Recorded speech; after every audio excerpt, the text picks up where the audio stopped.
वहिनी काय करता हे? गहू साफ करतोय, रेशनचे गहू. रेशनचे गहू? अरे एवढे साफ कशाला करायला पाहिजेत? घाण बघ किती आहेत बाय. किती दिवस जाते, 2-3 दिवस साफ करतोय मी. हा, त्यात काय आहे नेमकी? ह्याच्यात वाळूचे खडे आहेत. वाळूचे खडे? हे सगळे दिसत आहेत ते वाळूचेच खडे काय? बघा. कोण दिसतंय?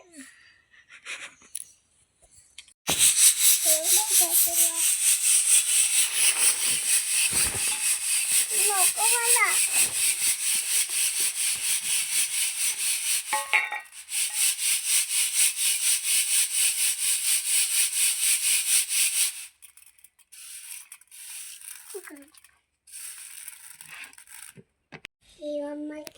दर महिन्याला हे असेच असतात काय गहू? हो, दर महिना असंच असतं. मग एवढा वेळ साफ करायला लागतो? वेळ लागतं. तुम्ही तक्रार नाही करत काय की बाबा गहूत हे जास्त खडे असतात वगैरे? 100 रुपये धान्य मिळतं ना, मग हे असंच भेटणार.